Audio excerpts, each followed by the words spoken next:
Y después,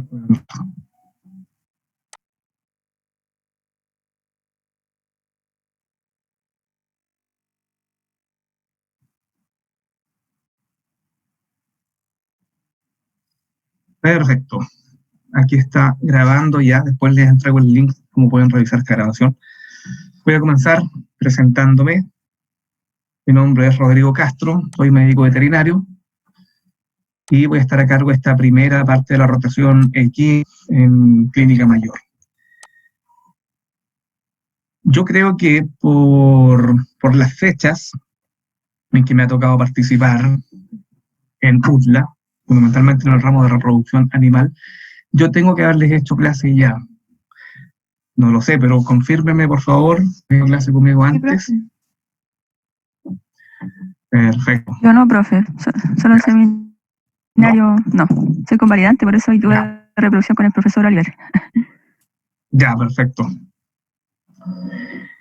Entonces, bueno, primero que todo también, después de presentarme, desearles que tanto ustedes como sus familias no se hayan visto tan en esta situación de pandemia, contingencia sanitaria que nos afecta a todos. Y ojalá sigan cuidándose, todavía queda algo de este encierro. Así que de verdad, mis mejores deseos para ustedes y su familia. Y felicitarlas también porque a pesar de todos estos contratiempos que hemos tenido, adaptándonos a un nuevo sistema de estudio, soportando una carga de estrés extra que no la conocíamos, a pesar de todo eso, han sabido seguir adelante con su año académico y ahora están iniciando el nuevo semestre, que además para ustedes tiene una connotación especial porque es el último semestre.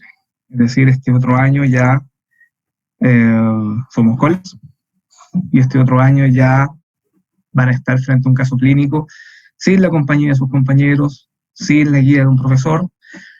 Por lo tanto, uno de los objetivos de este ramo de clínica mayor es justamente empezar a reconocer y evaluar el criterio que ustedes están aplicando.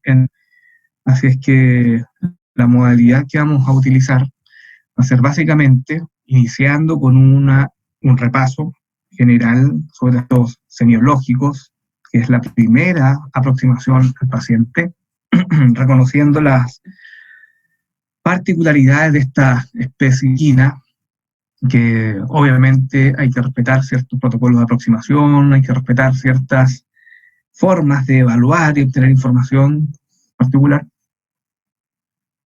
reconociendo también las maniobras específicas y los exámenes complementarios específicos que aplican para esta especie, pero fundamentalmente enfocándonos a la toma de decisiones que les va a tocar hacer en terreno, ¿ya? Desde el diagnóstico, el tratamiento, el pronóstico, y para eso entonces vamos a conformar el ramo a través de portafolios, casos clínicos, en los que ustedes les va a tocar preparar esta información para presentarla clase a clase, ¿ya? Si bien es cierto, este ramo tiene un rango horario extenso, desde las 9 de la mañana hasta las 18 horas. Ese es el tiempo que ustedes debieran destinar para este ramo, lo que no significa que durante todas esas horas vamos a estar conectados a través de esta vía. Sí nos vamos a conectar por lo menos la mitad de ese tiempo para revisar información, para revisar sus exposiciones y también para entregarles nuevas tareas o designarles algunos casos clínicos o temáticas específicas para que preparen en la clase siguiente, ¿ya? Así es que todo tipo de dudas, vamos a aprovechar esta instancia para resolverlas, pero mi mail va a estar disponible en todo momento. Ustedes ya lo tienen, a través del mail les llegó la información, la conexión a esta reunión, así es que a través del mail también háganme todo tipo de preguntas.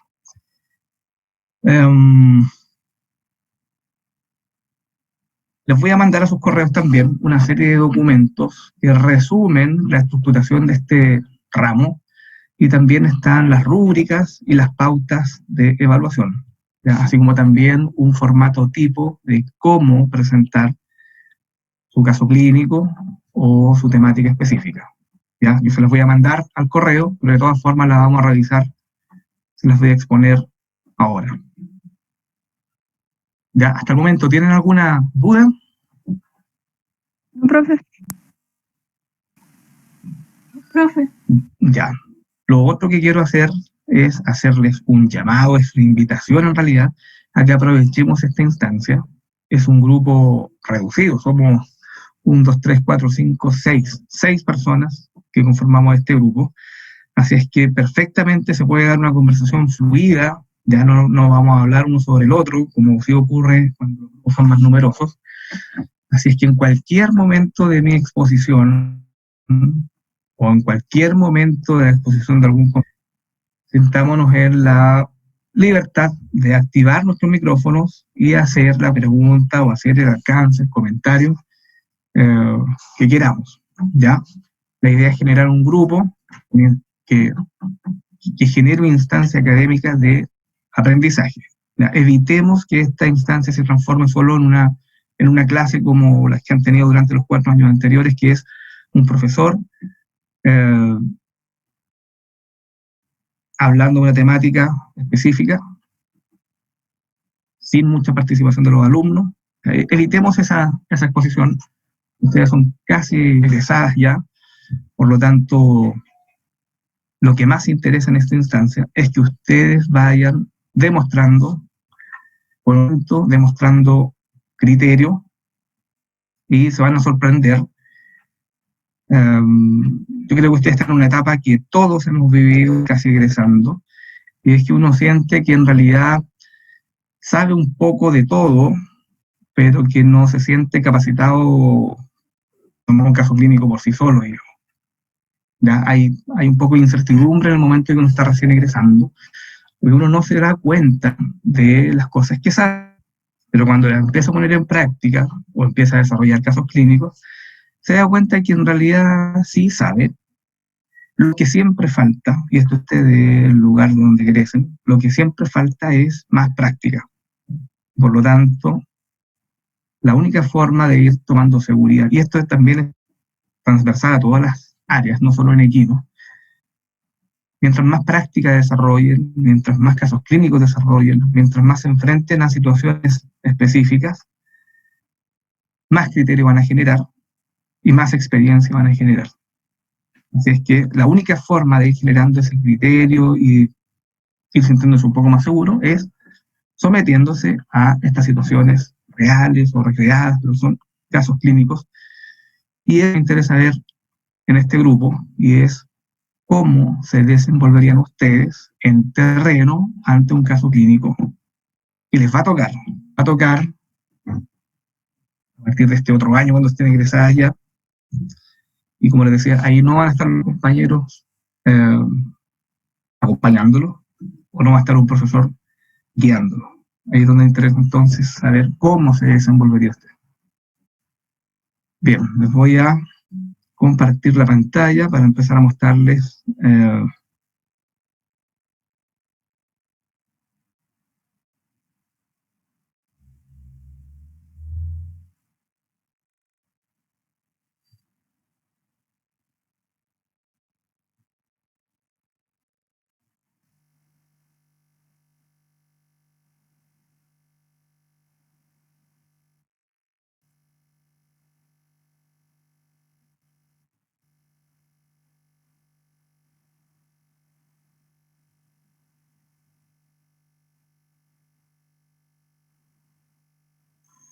confírmenme si se ve la pantalla, lo que yo estoy proyectando ahora. Sí se ve. ¿Sí?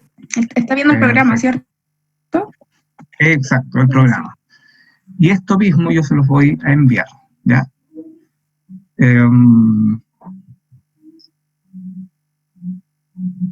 Les voy a repetir una información que también se las di a las alumnas que están en el ramo del seminario de integración, y es la importancia de que ustedes tomen un rol protagónico en su formación académica, ¿ya? de que participen de estas instancias, haciendo preguntas, respondiendo los que yo voy a ir haciendo, cuestionando la información que yo les voy entregando también, ¿ya? Si bien es cierto, en clínica veterinaria existen principios terapéuticos, hay distintas formas de cumplir esos principios terapéuticos. ¿A qué voy con esto? Una misma enfermedad puede tener distintas aristas en sus protocolos de diagnóstico y en sus protocolos terapéuticos. Lo importante es dar un bienestar a ese paciente y que ese paciente sane y se sienta mejor. ¿Ya? El cómo lleguemos a ese bienestar o a esa resolución del caso va a depender de nuestro criterio clínico. Y el criterio clínico es particular para cada profesional, ¿ya? Por lo tanto, en ocasiones yo les voy a exponer la forma en que se resuelve un caso según los libros, les voy a exponer cómo se resuelve un caso según mi criterio, y que no tiene por qué estar alineado con el criterio de ustedes. Yo voy con esto. Es que siéntanse en la libertad también de cuestionar o de consultar, de poner en duda lo que yo estoy diciendo, ¿ya? No solo conmigo, sino que en general debiera ser así, ¿ya? Esto es una carrera científica donde debiéramos estar basados en evidencia científica. Por lo tanto, eviten simplemente creer, porque sí, lo que se les está diciendo. Obviamente yo no les voy a decir cosas erradas o mentiras, ¿cierto? No me refiero a eso que cuestionen todo, sino que siempre pregunten, ¿habrá otra forma de hacerlo? ¿Se podrá hacer mejor? Se van a dar cuenta que cada profesional tiene sus propios protocolos, tiene sus propios criterios, ¿ya? Pero todos debiéramos buscar lo mismo, que es el bienestar de un paciente, ¿ya? Así es que con esto les digo, y lo bueno de que estos ramos tengan rotaciones de profesores, es que los alumnos van a tener la posibilidad de ver distintos criterios clínicos, distintas formas de aproximación a un paciente, distintas formas de diagnosticar. Pues la idea es que ustedes puedan tomar lo mejor de cada uno, ¿ya? Las ideas buenas hay que copiarlas, las ideas malas hay que desecharlas. Siempre van a encontrar algo bueno o algo malo en cada profesional. La idea es que se vayan quedando con lo bueno de cada uno, ¿ya? Finalmente, el criterio clínico se conforma de muchas componentes, entre esos, de la experiencia que han ido adquiriendo, los casos clínicos a los que se han expuesto, la lectura que han hecho, las prácticas que han hecho, los cursos a los que han asistido, el lugar geográfico donde viven, la familia de donde vienen. El criterio finalmente no solo es estudio, el criterio es el resultante de nuestra formación de vida, y por lo tanto es lógico pensar que el criterio profesional es de cada persona. Lo importante es que tengan un criterio y actúen en consecuencia a ese criterio en terreno, ¿ya? Es importante tener un criterio clínico y un protocolo clínico, de tal manera de no sentir que están improvisando en terreno, sino que están actuando en consecuencia a lo que ustedes creen, a lo que ustedes tienen convicciones. ¿Ya? Es importante tener esas convicciones.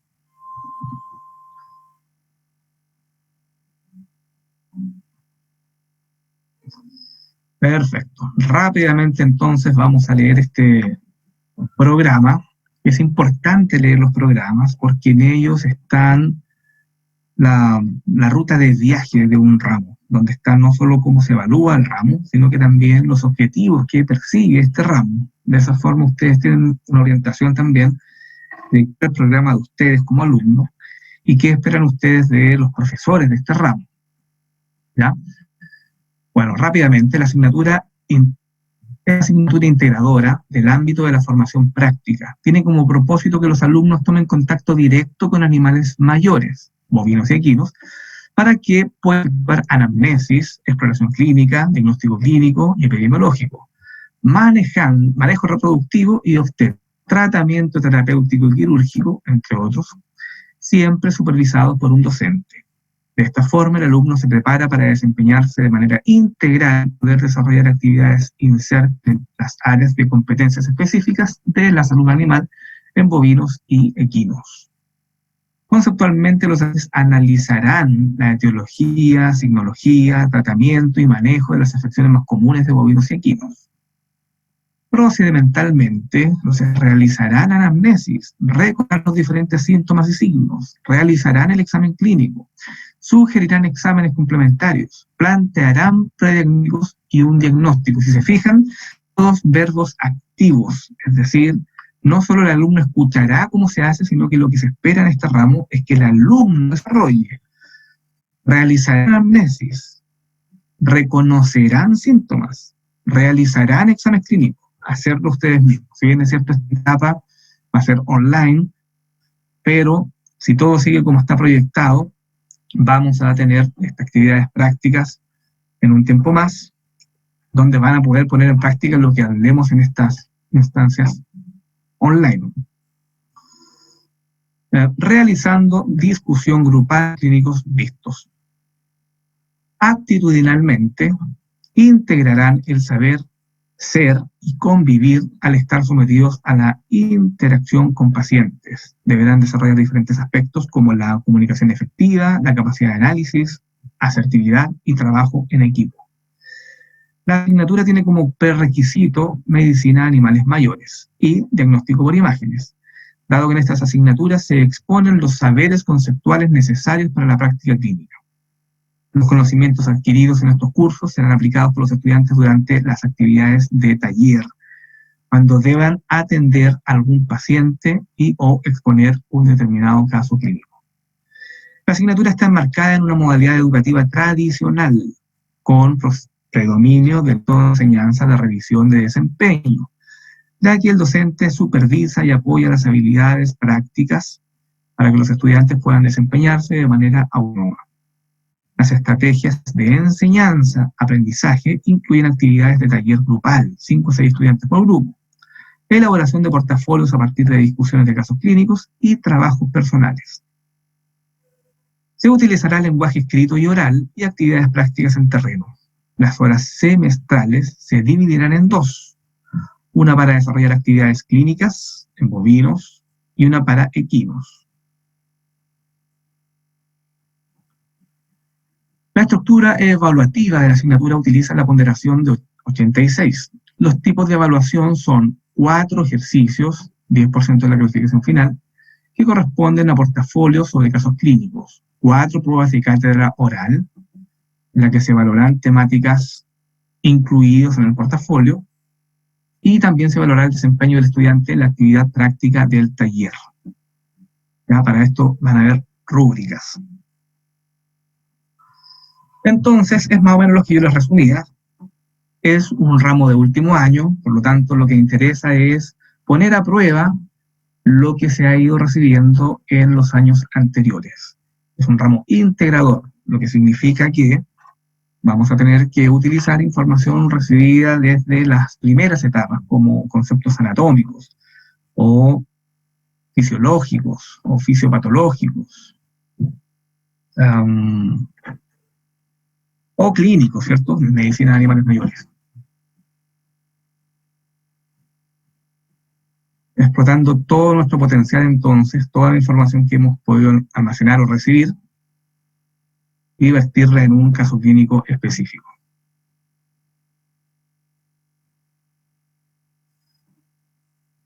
Aquí está el resumen del resultado de los aprendizajes. En realidad es qué se espera que el alumno reciba o logre en el desarrollo de este curso. Lo vamos a leer rápidamente porque este es sumamente importante, ¿ya? Esto también lo pueden encontrar en su intranet y yo se los voy a mandar a su correo también, por si quieren después hacer una lectura más específica de él, pero básicamente es esto. ¿Qué se espera que el alumno reciba, aprenda en definitiva? Registrar la historia clínica remota y actual de un paciente, resumiendo información relevante y elaborando un interrogatorio eficaz para lograr una aproximación diagnóstica. O sea, anamnesis. Cómo conformar una anamnesis. Cómo utilizar una anamnesis. Segundo, Realizar un examen clínico completo y eficaz que permita evaluar la condición de salud de un paciente. Examen clínico completo, ¿cierto? Y eficaz, es decir, lo necesario para levantar la información de utilidad para llegar a un diagnóstico. 3. Establecer posibles prediagnósticos en relación a los antecedentes recopilados, es decir, utilizando amnesis y utilizando el abordaje clínico que acaban de hacer, entonces conformarse una lista de prediagnósticos, habiendo desechado algunos y habiendo asumido otros. Esa lista de prediagnósticos, entonces, hay que someterla a una serie de exámenes complementarios. Aquí está el cuarto punto. Solicitar exámenes complementarios relacionados con los prediagnósticos. Fundamentar el diagnóstico definitivo para un paciente según los antecedentes recopilados e investigados. O sea, lograr llegar a un diagnóstico en base a la anamnesis, en base a la instrucción clínica, en base a los estudios complementarios que han solicitado, quedarse entonces con un diagnóstico que les va a permitir enunciar un tratamiento y enunciar un pronóstico también, que son los siguientes puntos. Diseñar un plan de tratamiento farmacológico y o quirúrgico apropiado, justificando las elecciones. Desarrollar planes sanitarios que permitan el control, prevención y erradicación de enfermedades transmisibles. Tener un pensamiento crítico y autocrítico, adaptándose al equipo de trabajo para la resolución de problemas durante la atención clínica de pacientes. Es más o menos lo que les venía comentando, ¿cierto?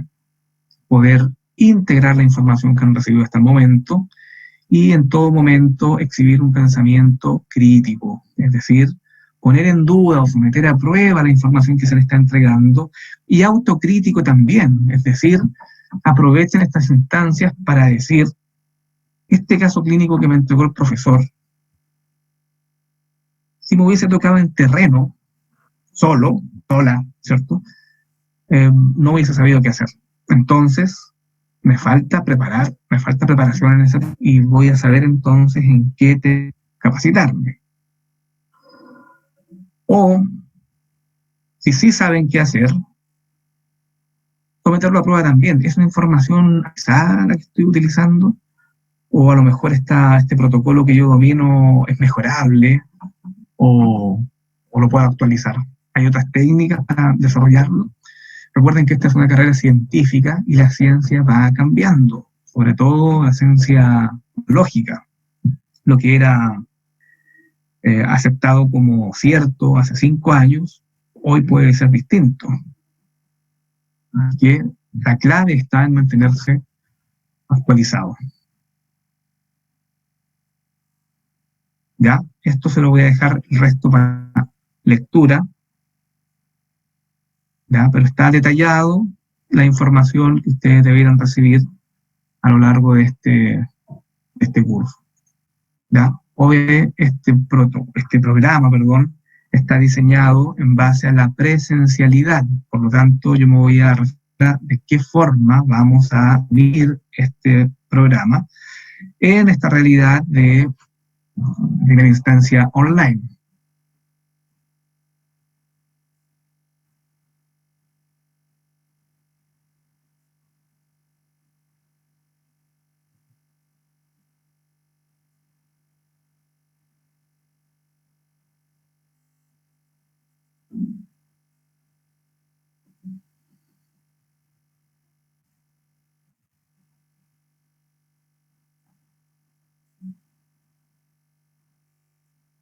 Bien, fíjense en esta parte.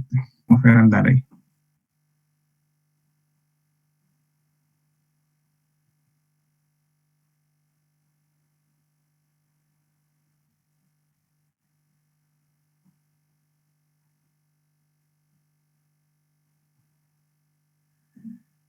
Desarrollo de clases virtuales. Recordar que en las mañanas tendrán clases con los estudiantes. Temas generales de manejo y casos clínicos que presentan para realizar una discusión y desarrollo con los estudiantes. En la tarde, ellos deberán trabajar en tareas, portafolios que ustedes les señalan y deberán enviarlo al finalizar el día de sus correos. Como les decía entonces, este ramo tiene un horario extenso, lo que no significa que vamos a estar durante todas esas horas conectados. Ya, pero sí vamos a usar parte de esas horas para reunirnos, para resolver dudas, para entregar tareas para exponer información y para que ustedes expongan también las tareas de la clase pasada, ¿ya? Y por lo menos va a ser la mitad del tiempo en que vamos a estar reunidos, ¿ya? Dependiendo de cómo se vaya dando los horarios, vamos a poder reunirnos o en la tarde o en la mañana, ¿ya? Lo importante es que vamos a utilizar este tiempo en esa dualidad. Va a haber unas horas destinadas para que ustedes trabajen en las tareas asignadas y va a haber unas horas también destinadas a reunirnos para, como les decía, resolver dudas, exposición de sus casos clínicos, exposición de mis casos clínicos y exposición de materia específica.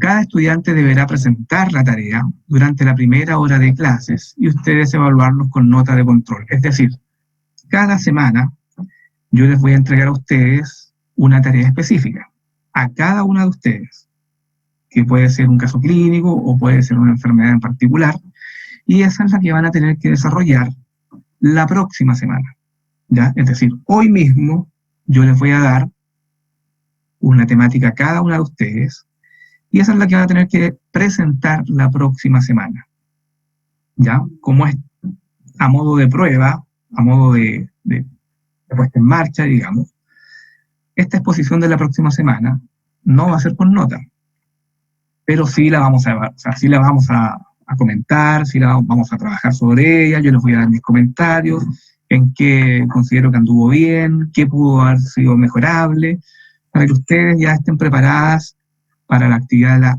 tercera semana. Es decir, la tarea que yo les voy a dar hoy a cada uno de ustedes, la van a tener que desarrollar durante esta tarde, ¿cierto? Y mandarla al correo, a mi correo, ¿ya? Como plazo durante todo este día, ¿ya? Es decir, a la noche, a las 12 de la noche, o hasta las 12 de la noche más bien, hay plazo para que me envíen esta tarea, la cual van a desarrollar la próxima semana. Desarrollar me refiero a exponer frente a sus compañeros. Yo les voy a pedir que compartan su pantalla y ustedes entonces expongan este caso clínico o expongan esta patología que yo les voy a asignar hoy. Sin nota, pero la vamos a desarrollar igual. La voy a evaluar igual, digamos, pero no, esa nota no va a ir a un registro, digamos. Nos va a servir para saber en qué cosas estamos bien y en qué cosas hay que mejorar. Y la próxima semana, es decir, este próximo lunes, les voy a volver a asignar una temática. Y ese mismo lunes, entonces a la noche, me van a tener que haber enviado esa nueva tarea, ese nuevo portafolio, el cual van a desarrollar o van a exponer frente a sus compañeras el siguiente lunes, digamos el tercer punto que encontramos. Y ese sí va a ir con nota, ¿ya? Ese sí va a llevar una nota que se va a registrar en base a una rúbrica, que ya les voy a mostrar. Y el cuarto lunes que nos toque reunirnos, va entonces la prueba, que es una prueba oral. Y como es un ramo integrador, puede tener cualquier tipo de preguntas del área equina, pero fundamentalmente, y para dar un marco teórico en el cual ustedes tengan que prepararse mejor, vamos a considerar todos los portafolios que se han ido acumulando, es decir, los que han trabajado ustedes, los que han trabajado sus compañeras, podrían salir preguntas a partir de su portafolio. Y eso es que tengan un marco teórico más claro sobre el cual estudiar. Pero al ser un ramo integrador, entonces, consideren que en realidad podría hacerse una pregunta del área equina en general. ¿Ya? ¿Dudas con eso hasta el momento? Abran sus micrófonos y comenten. No, profe, ninguna duda. No, profe. Profe, yo a ver si entendí bien. Entonces, sí, usted daría el trabajo, por ejemplo, hoy día, da un trabajo, y nosotros tenemos que mandárselo en la tarde, antes de medianoche. Sí, claro. Claro. Y entonces esto se expondría la otra semana. ¿Eso fue cierto? Y la otra semana, sí. Ah, ya, eso era. Hoy solo me envían el escrito. ¿ya? Pero igual van a tener toda la semana para ensayarlo, prepararse, ¿cierto? Y este próximo lunes nos reunimos y ustedes exponen lo que me enviaron al mail. Lo desarrollan, lo comentan conmigo, con sus compañeras, exponen sobre mí. ¿Eso se hace con ¿Ya? Power, profe? ¿Con un PowerPoint? Con Power, sí. Yo les voy a mandar un formato de PowerPoint donde está muy clarito qué información hay que incluir. ¿Ya? Eso les va a servir como una guía para saber cómo desarrollar el caso clínico o la enfermedad que les voy a asignar. Gracias, profe. De nada.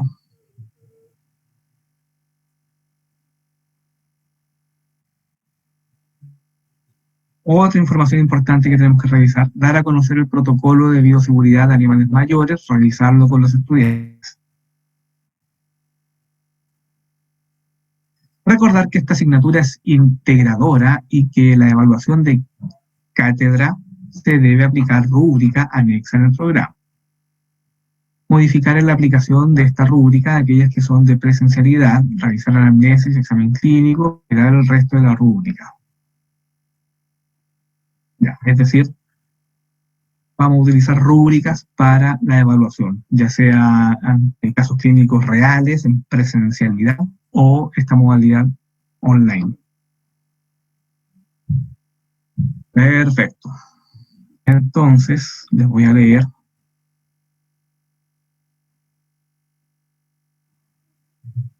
el protocolo de seguridad que vamos a poner en práctica, obviamente, en el momento en que tengamos actividades presenciales, pero es importante sociabilizarles y entregarles este protocolo, muy recordando de todas formas a lo largo del semestre. Muy rápidamente, este es un documento muy cortito, protocolo de seguridad animales mayores, y esto también se los voy a enviar a mail. La medicina veterinaria y técnico nivel superior veterinario son unas de las profesiones de más alto riesgo en el mundo, tanto por el riesgo con animales en sí mismo, como el hecho de que cuando estos animales están enfermos, pocas veces resisten las maniobras que hacemos en busca del origen o resolución de la enfermedad, agrediéndonos como respuesta normal frente a la revisión clínica, pateándonos, mordiéndonos, arañándonos. El conocimiento y destreza adquiridos en la sujeción y contención de animales nos permite desarrollar nuestros trabajos clínicos sin correr riesgos innecesarios, tomando las medidas de seguridad adecuadas para cada caso. La mejor forma de tomar precauciones en el manejo con animales es conocer algunos detalles de su comportamiento o el porqué del mismo. Vamos a subir un poquito. Acá. Los movimientos de los animales son generalmente impredecibles, así que debe aprender a reconocer las señales de temor, de dolor y de tensión en los animales con que trabajamos. Con respecto a las normas de seguridad que los alumnos y docentes deberán cumplir, se detallan las siguientes. Estas son las que vamos a ir repitiendo a lo largo del semestre. El alumno deberá estar acompañado del docente durante todo el práctico.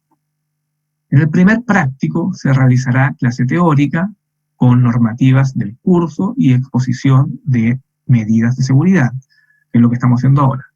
Métodos de sujeción y exploración clínica en animales, mayores, equinos y bovinos. Se exigirá la lectura obligatoria del documento de conducta animal disponible en materiales del curso y programa de estudios en anexos. Esto lo pueden encontrar en la intranet. En el inicio de cada práctico, los docentes reforzarán estas medidas según los casos clínicos a evaluar, de tal forma de mantener la atención y el grado de responsabilidad de los alumnos en este tema durante todas las clases. El número de alumnos recomendado para mantener la seguridad del grupo es máximo de 10 alumnos. Con esta medida, el docente puede mantener una adecuada vigilancia sobre el grupo de alumnos. En cuanto a la infraestructura y el equipamiento, ya, son pocos puntos, queda muy poco. Los docentes que imparten la asignatura de enfermería deberán contar en el lugar de visita con la infraestructura necesaria que asegure un manejo adecuado del animal, En el caso de bovinos deberá contar con manga o brete. En el caso de equinos se deberá trabajar en un espacio abierto o en corral o pesebrera con espacio suficiente para permitir el manejo adecuado de animales y el movimiento de los alumnos en su interior. Deberá tener una salida de fácil acceso, evitar entrar en áreas pequeñas y cerradas con animales grandes. En caso de trabajar con animales enfermos, se deberá usar guantes de procedimiento y ropa protectora, además de practicar una buena higiene lavándose las manos después de haber tratado con los animales, con el objetivo de evitar el contagio de enfermedades infectocontagiosas. Llegando al final ya. La universidad deberá proveer de instrumentos e insumos de sujeción en caso de que el lugar de visita no lo provea. Ejemplo, en el caso de equinos, contar con maneas y jáquima. En caso de bovinos, mochetas o nariceras, cuerdas. Como medida precautoria, los alumnos deberán utilizar vestimenta de protección, de lo contrario, no podrán participar del taller práctico. Eso es lo mínimo que se les pide, que es presentarse con su ropa de trabajo, una vestimenta a la actividad práctica. Zapatos de seguridad. Característica principal del calzado de seguridad es la puntera de acero, ¿ya? Tipo bototo, para proteger especialmente los dedos, elemento de protección a riesgos laborales y sus consecuencias, es decir, contra accidentes de trabajo como pisadas de animal. En el caso de los equinos es una realidad, perfectamente un caballo, sin siquiera tener la intención de agredirlos, mover rápidamente la posición de uno de sus miembros y caer sobre uno de sus dedos. ¿Ya? Así es que estos zapatos de seguridad son fundamentales y ustedes deben tener como protocolo al momento de trabajar con caballos, usar estos zapatos de seguridad, independientemente de la maniobra que van a realizar. ¿Ya? Yo ando con mis bototos de seguridad siempre en el auto y me los pongo cada vez que me voy a acercar a un caballo, ya sea para desparasitarlo, para hacer una palpación, para ocultarlo. Si el trabajo involucra, o sea, si involucra tocar al paciente, me pongo bototo. ¿Ya?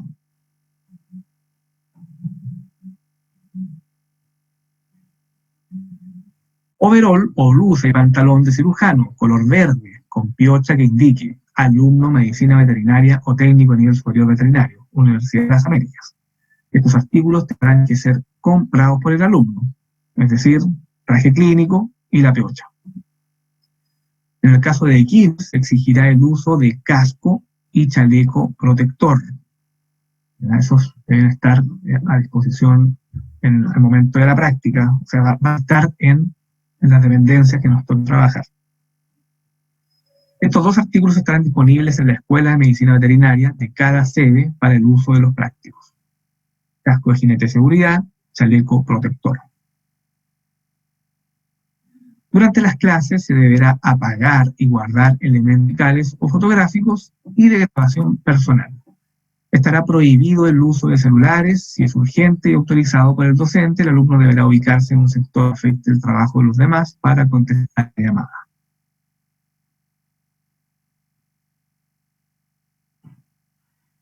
Eso es solamente, esto es para dejar un registro de que efectivamente han tenido acceso a la lectura de estas normas de protección,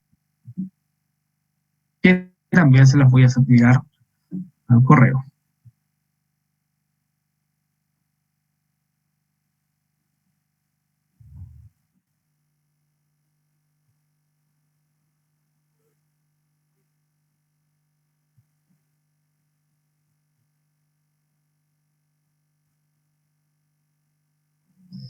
Aquí pueden ver la rúbrica, que también se las voy a enviar, en que van a ser evaluados sus trabajos y sus desempeños prácticos.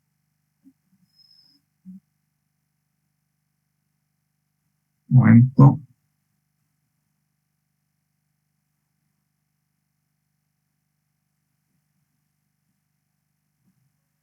¿Ya? Aquí está el encabezado de cada sección, ¿ya? Como excelente, bueno, suficiente, insuficiente, ¿ya? dependiendo del área que se esté evaluando. Desarrollar procesos de búsqueda y procesamiento de información procedente de diversas fuentes, aplicando la capacidad de abstracción, análisis y síntesis, es decir, capacidad de búsqueda de información y síntesis es una variable que se evalúa. Y la podemos evaluar como excelente, buena, suficiente o insuficiente. Es decir, de qué forma documentan el escrito que van a enviarme. Y de qué forma lo analizan también, no solo a los escritos que pudieron acceder, sino que cómo utilizaron esa información. Realizar acciones de prevención, diagnóstico, aplicación de tratamientos farmacológicos, bioquirúrgicos, individuales y colectivos, a los trastornos que padecen los animales, Realizar un examen clínico completo y eficaz y permite la aproximación diagnóstica. Lo mismo. Lo hizo de forma excelente, buena, suficiente o insuficiente. Aquí hay algunos ejemplos, entonces. Está bien conocer las rúbricas porque uno sabe de qué forma tiene que desarrollar un trabajo. ¿Ya? Esta es la forma en que se va a evaluar. Por lo tanto, pongan mucho cuidado de responder a estas variables que se van a evaluar. No las dejen de lado. Realizar exámenes atingentes al motivo de consulta, identificar signos clínicos relevantes, se maneja y respeta las normas de seguridad y el bienestar de los animales. Todo eso entonces va siendo evaluado.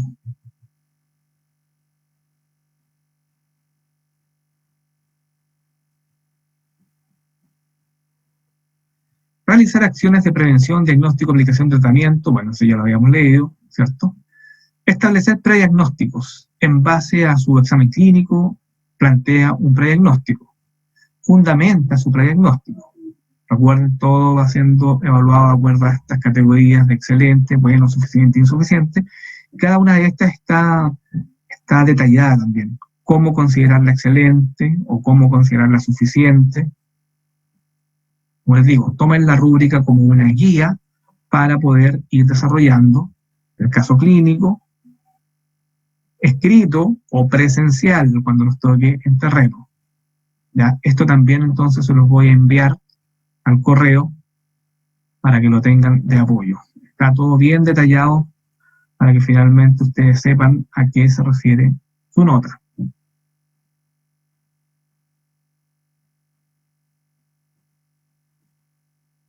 En base a todo entonces la clasificación anterior, se obtiene un puntaje de la nota final.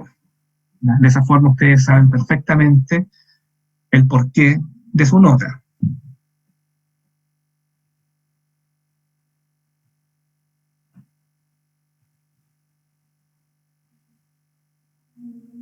Y este es el documento que les voy a entregar, que es la forma de presentar su caso clínico, ya sea de una patología específica o de un paciente específico.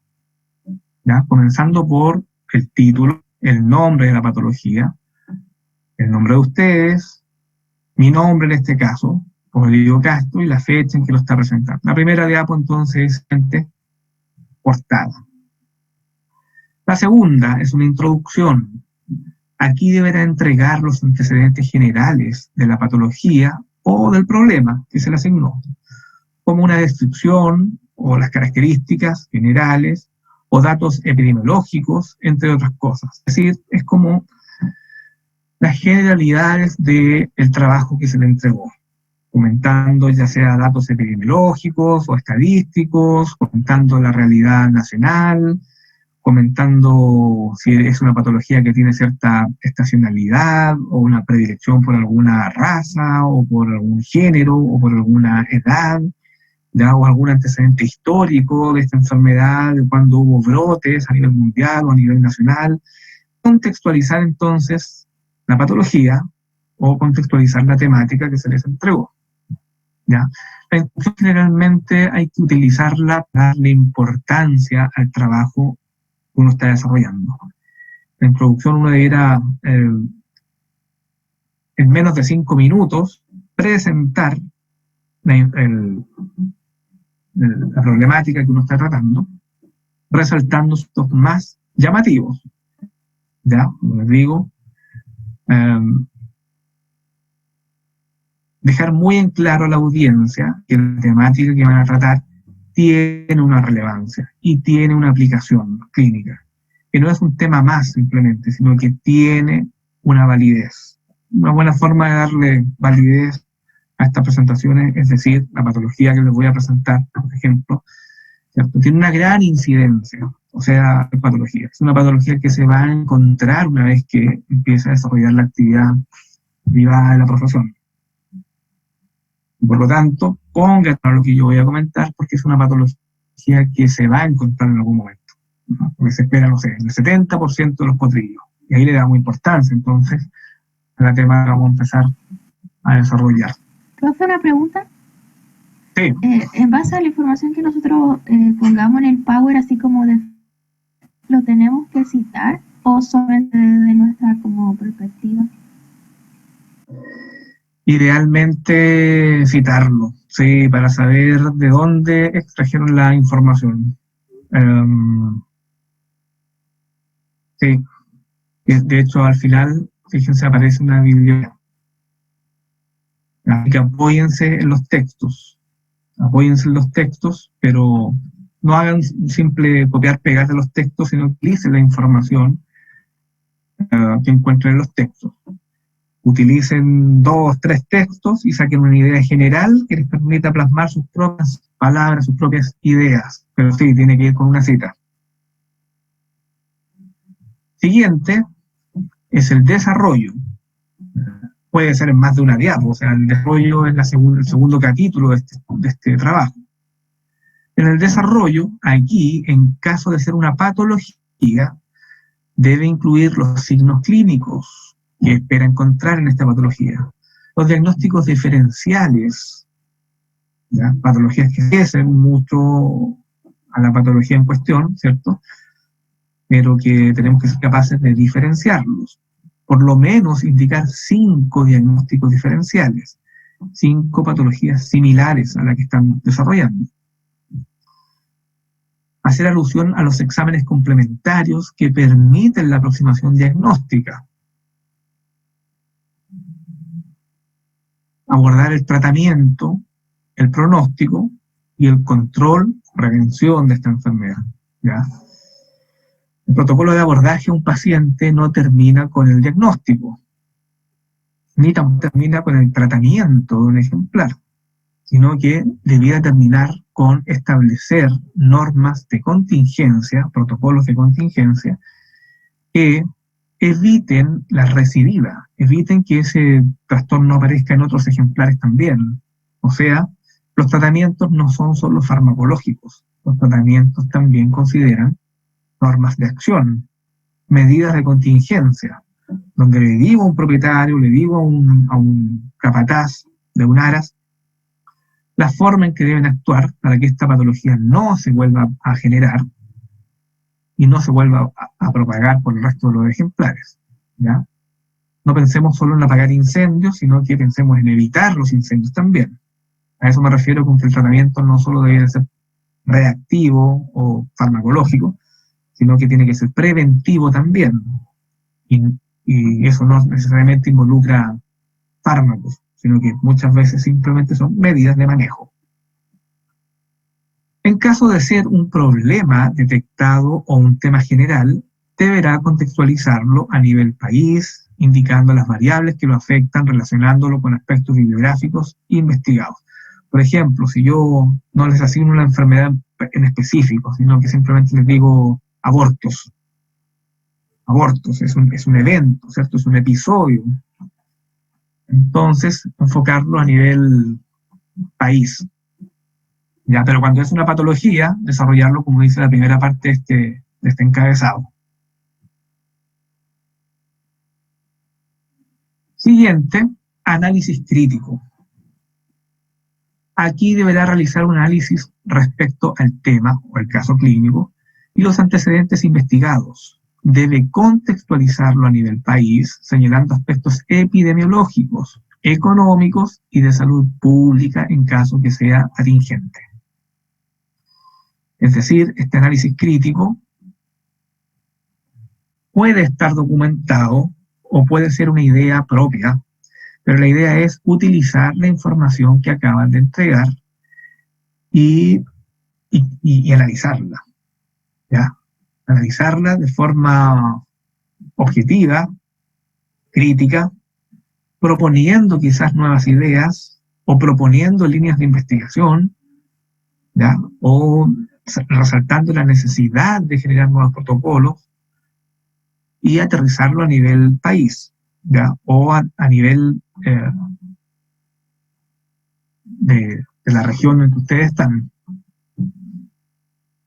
¿ya? Es decir, utilizar la información que acaban de mencionar.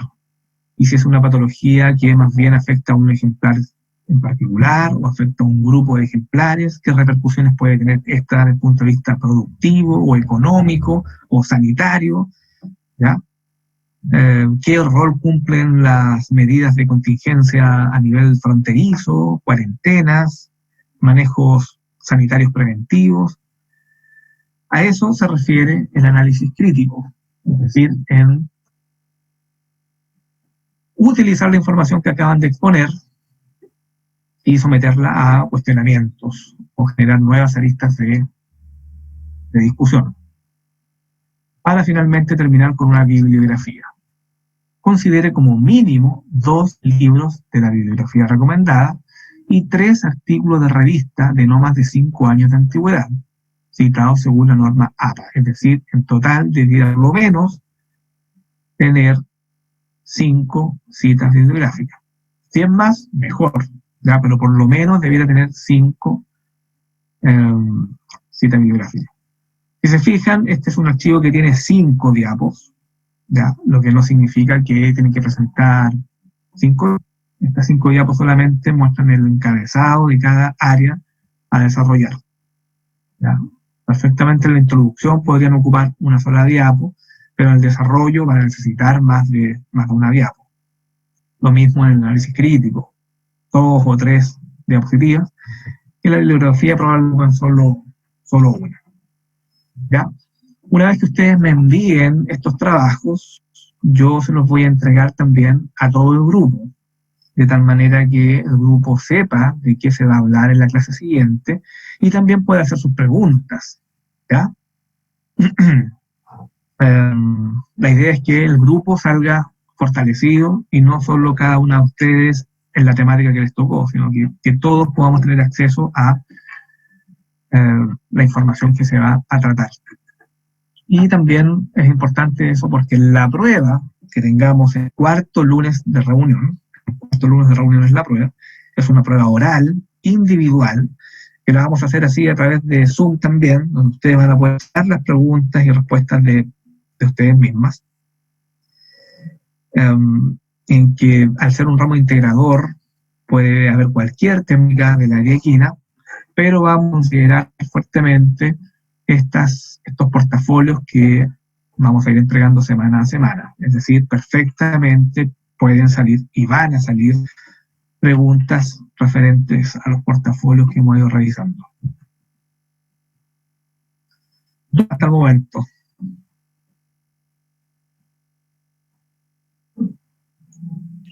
Profe, ¿el tiempo máximo de exposición tiene algo así como establecido?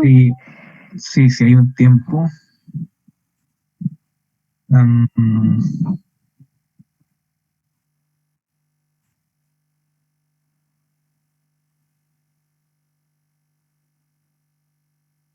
Creo que vi por aquí a 15 minutos, una cosa así.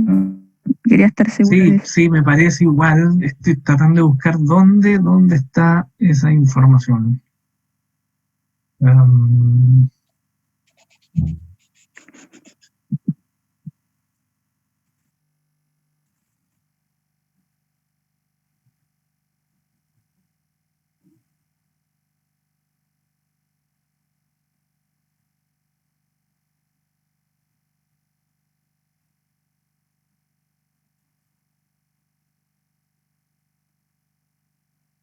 Ahí está. Cada control considera la presentación de su portafolio, 10 a 15 minutos,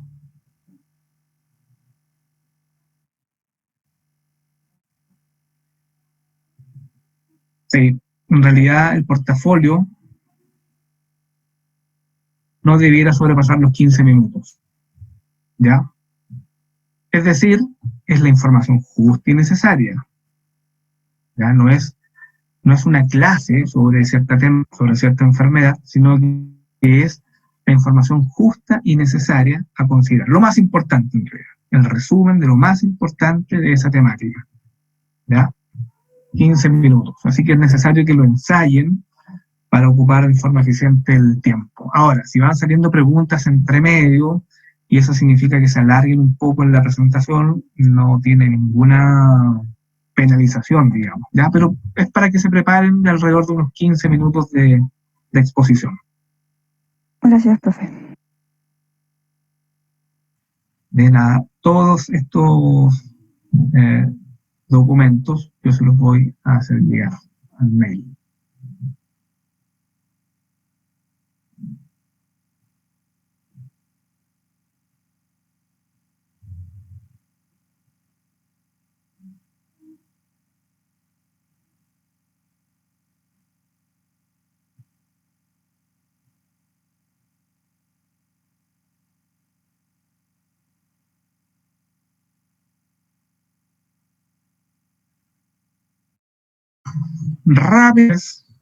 Digo rápidamente porque esta información ustedes ya la han ido recibiendo a lo largo de su formación, que son aspectos semiológicos a considerar cuando trabajamos con la especie equina, ¿ya?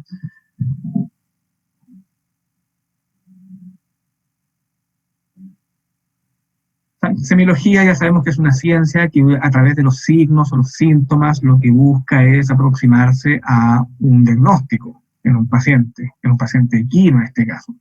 Y hago la salvedad de semiología equina porque los signos y los síntomas de los equinos son particulares, ¿cierto? Son distintos a los que manifiesta un gato, un perro, y por lo tanto necesitamos considerar una semiología específica para cada especie. Lo que debiera ser general es, en todo momento, evitar la visión de túnel, es decir, no dejarnos llevar por la semiología más evidente. Considerar, obviamente, la semiología más evidente, pero no desestimar toda la otra información que podemos levantar de un paciente. El mejor caso, o el mejor ejemplo es una herida, ¿ya? Un paciente que presenta una herida, ¿cierto?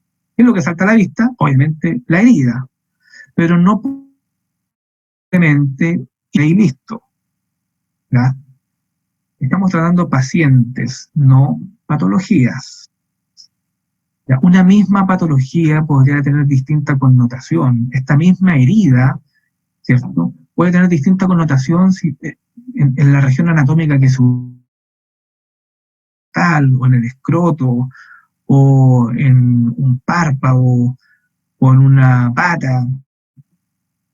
También va a depender de en qué ejemplar está esa herida.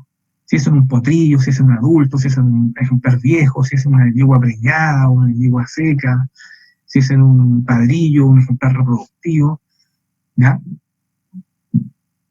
Lo que voy con esto es que no tratemos el síntoma más evidente, sino imagínense si simplemente vemos esta herida, vamos, la suturamos y listo, ¿ya? Y el paciente, la sutura quedó muy bonita, ¿por qué murió? Bueno, no fuimos capaces de reconocer que ese paciente, a las puertas de un shock hipovolémico, que no supimos reconocer ni tratar, y simplemente nos preocupamos por el signo más evidente, pero desestimamos información importante de ese paciente. ¿Ya? Así es que necesariamente debemos respetar el protocolo de aproximación a un paciente. Ir de lo general a particular. Considerar primero cosas generales como información del paciente. Cómo se llama este paciente, qué edad tiene este paciente, qué se dedica este paciente, ¿cierto? Cómo empezó esta patología, qué progresión tuvo, fue abrupta, fue crónica, desde hace cuánto que la presenta, contextualizar en definitiva. Se han hecho manejos ya, quizás pusieron una dosis antiinflamatoria o un analgésico, a lo mejor ya lo ya lo medicaron con antibióticos. ¿Cómo se hizo esta herida? ¿Ya? ¿Fue una patada? ¿Fue en el camión? ¿Fue un golpe? Contextualizar al paciente. ¿Fue un ataque de perros? Quizás, no sé. Puede generar algunos matices importantes para nuestro tratamiento. Seguir el protocolo de aproximación al paciente. Ustedes ya lo saben, amnesia, por una inspección visual, continuando con un abordaje clínico donde podemos tocar al paciente, para luego generar nuestra lista de diagnósticos, someterlo a pruebas a través de exámenes complementarios, llegar a un diagnóstico, enunciar un tratamiento, un pronóstico.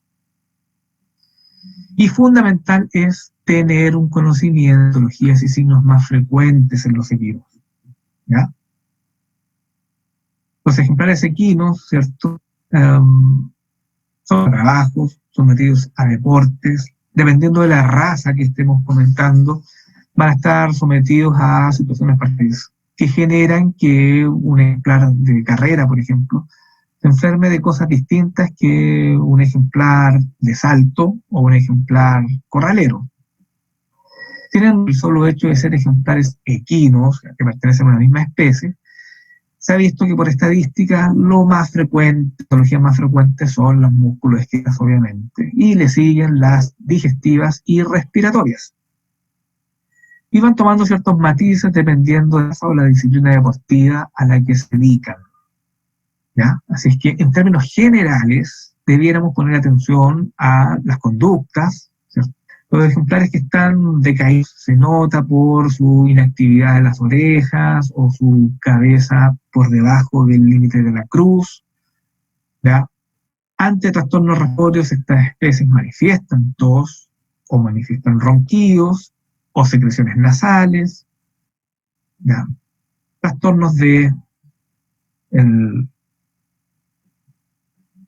la aprehensión de los alimentos, o la masticación, o eglusión, la disfagia, dolores cólicos, diarreas, cojeras. En realidad debiéramos poner atención a estos signos en particular, que por el solo hecho de ser equinos, ¿cierto? Son fáciles de reconocer, ¿ya? Y nos dan un acercamiento muy general todavía, ¿cierto? Un acercamiento a las posibles patologías más frecuentes.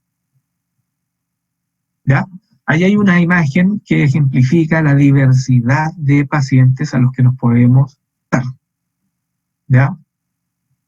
Los pacientes entonces son diversos porque primero hay distintas razas. Esas razas pueden ser razas grandes o ejemplares de tiro, o razas miniaturas como los ponis, ¿cierto? Los falabelas, los más pequeños. Generalmente asociado a la raza va la disciplina también deportiva o de trabajo a la que se dedican. Obviamente un ejemplar de tiro, de raza pesada, un bretón, un belga ardenés, un percherón, generalmente va a estar utilizado o para exposición o para tiro, ¿cierto?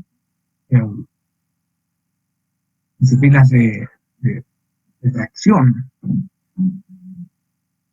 Y los ponis generalmente son opacos, fundamentalmente, ¿ya?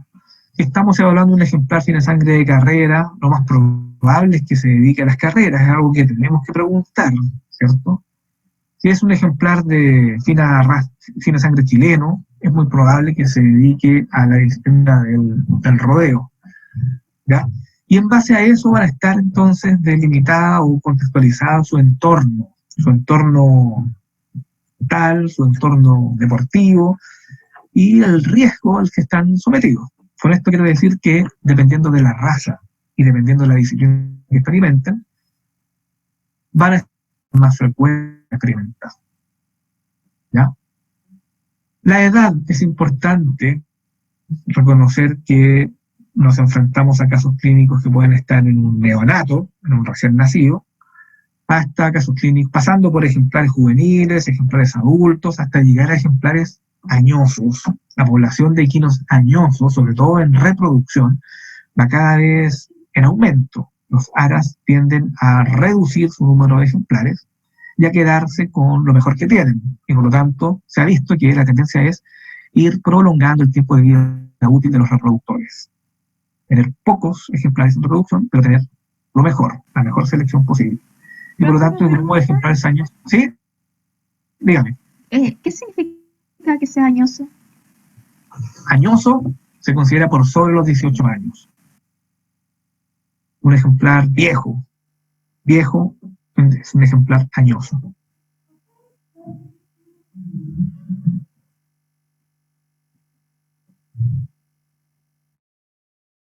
No da lo mismo clínico de una yegua que está preñada, o una yegua que no está preñada, o un ejemplar que está en actividad física, que está ejercitándose, u otro que está en descanso.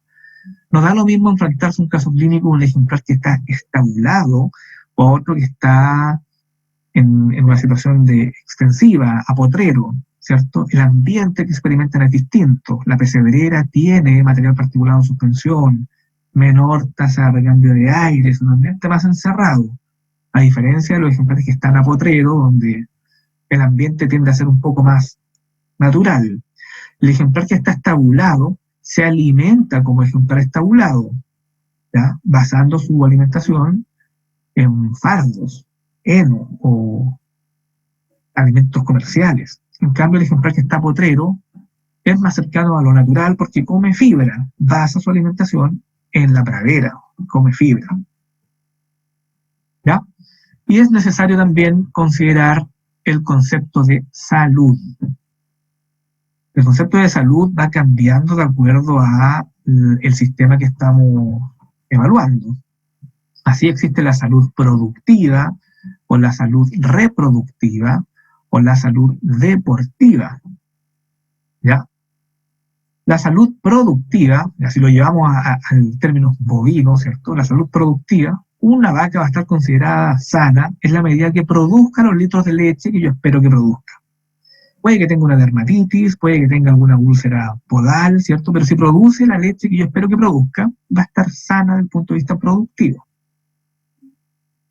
La salud reproductiva nos dice que una yegua va a estar sana en la medida que sea capaz de manifestar celos, aceptar una monta, conseguir una preñez, mantener esa preñez y entregar una cría viva. Mientras la yegua puede entregar una cría viva y viable, además, desde el punto de vista reproductivo, está sana. Pero esa yegua quizás le puede faltar un ojo, puede estar tuerta, o quizás puede tener algún cuarto o alguna quebradura en su casco, ¿cierto? Quizás tiene una cojera crónica, pero si es capaz de mantener una preñez entre una cría viva y viable, desde el punto de vista reproductivo está sana. El mismo concepto de salud puede cambiar si lo llevamos a la salud deportiva, donde aquí se espera que sea un concepto de salud supremo, es decir, la máxima expresión de la salud, porque para que un ejemplar sea considerado desde el punto de vista deportivo, este debiera estar rindiendo deportivamente lo que uno espera que rinda, o estar rindiendo lo que nos tiene acostumbrado a rendir. Un buen desempeño en su disciplina deportiva, un buen desempeño en la caja o en la medialuna o en la cancha de salto, desempeñarse de buena forma. Y para que un ejemplar se desempeñe de buena forma y ser considerado sano desde el punto de vista deportivo, generalmente requiere que todos sus sistemas fisiológicos estén en perfecto estado. Porque pequeños trastornos digestivos o respiratorios o musculoesqueléticos van a reflejarse en la disciplina deportiva. Si un ejemplar está incómodo o ve limitada su capacidad de acción o siente dolor, ¿cierto? No se va a expresar, no va a desarrollar todo su potencial deportivo. Y por lo tanto, desde el punto de vista deportivo, no lo vamos a considerar sano, porque está rindiendo menos de lo que nos tiene acostumbrados a rendir. Ahora, ese ejemplar puede presentar una normalidad. Por ejemplo, puede haber un ejemplar desaplomado, que tiene sus patas chuecas.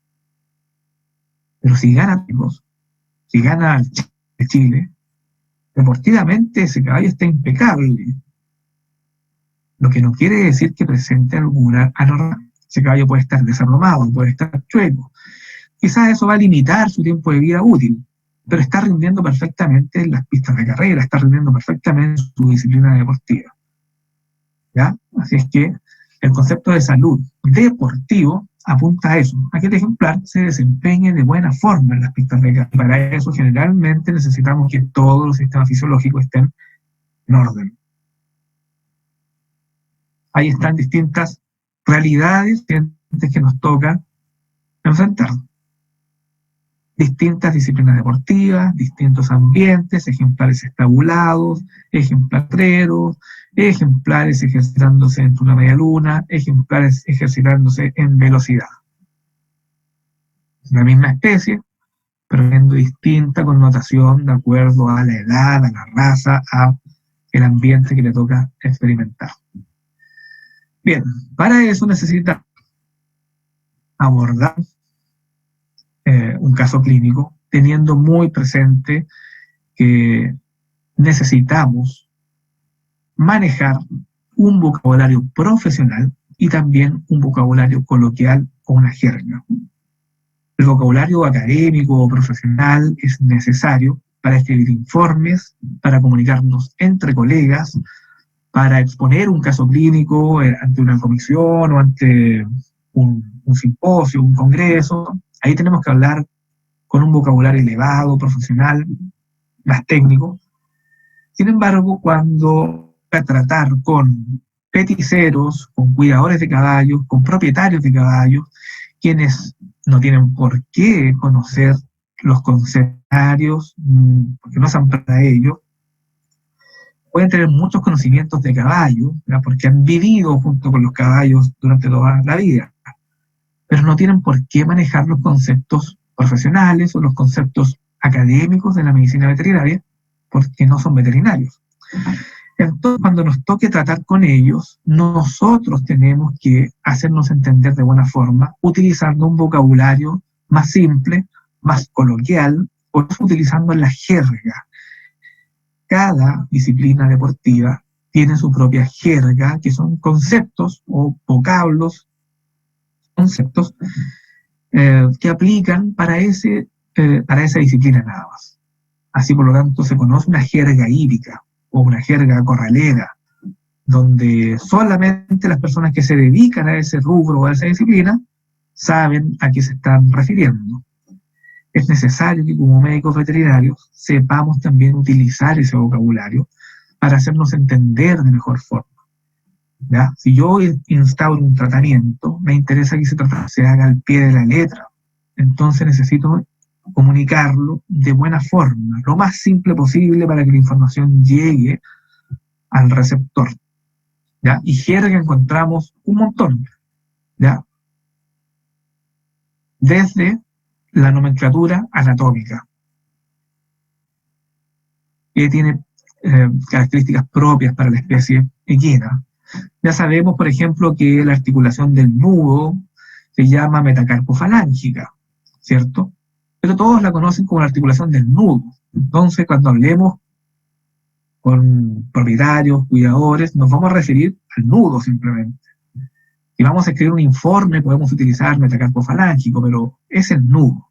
Así como también está la caña, la rodilla, el encuentro, o los pectorales, el pecho, ¿ya? Las tablas del cuello. Debiéramos entonces acercarnos a conocer esa nomenclatura específica, la jerga, ¿ya? Que puede ser aplicable a la vida diaria, ¿ya? Siempre me acuerdo las primeras veces que me tocó, una vez ya egresado, primeras veces que me tocó tomar casos clínicos sin la compañía de un profesor, digamos. Yo fui residente 2 años en la clínica del Cuípico, y un día en la noche me llama un capataz de uno de los corrales y me dice: doctor, tengo un caballo aporotado. Aporotado, ¿cierto? Nunca había escuchado ese concepto en la universidad, entonces simplemente le dije: perfecto, tráigalo. Yo sabía que estaba cerca de la clínica, tráigalo a la clínica. Y en eso llamé a los colegas, ¿cierto?, para consultar: traen un caballo aporotado. Ah, sí, me dijeron, es una urticaria. Ah, perfecto, gracias, corté. Era una urticaria, ¿cierto?, a una reacción alérgica, anafiláctica, algún alergeno, ¿cierto?, pero que en jerga hípica tiene ese otro concepto que es aporotado. Entonces, no se me olvidó más el concepto de aporotado, haciendo el símil con la urticaria. Casos como eso hay muchos, y es bueno ir enfrentándose a esa jerga para saber de qué están hablando con los propietarios y los cuidadores. Ya así van hablando el mismo idioma también. Bueno, la identificación del paciente es fundamental, saber a quién estamos tratando, saber a quién estamos diagnosticando. Para eso hay distintas alternativas: fotografía, ficha individual, tipificación sanguínea, marcas de fuego, tatuajes, chip, ¿cierto? De todas formas, la ficha individual es una de las que más se utilizan, donde en una tabla tenemos este dibujo de un ejemplar por delante, por los lados, por sus manos y patas, donde tenemos que hacer un dibujo lo más cercano a la realidad posible, indicando el color del ejemplar, indicando las manchas que tiene, los remolinos que tiene, las cicatrices que tiene, de tal manera de no confundir un ejemplar con otro. Y esta es la progresión de aproximación clínica que yo les comento, que ya han recibido en semiología, pero que aquí tienen que empezar a prueba. Y cada vez que se aproximen a un paciente, traten de hacerlo, aunque las primeras veces sea mecánico, o sea, fuércense a seguir este protocolo de aproximación, porque en la medida que lo repitan muchas veces, después ya lo van a asumir o lo van a internalizar, lo van a hacer propio y después va a salir en forma. El único objetivo de hacer un protocolo de aproximación al paciente ordenado es ir levantando toda la información disponible y no dejar cabos sueltos, ¿ya? Ojalá revisar al paciente de cabeza a cola en forma ordenada, levantando toda la información disponible, y que no les pase que vieron al paciente, se van de vuelta en el auto para su casa y en el auto digan, no le tomé la temperatura. ¿Ya?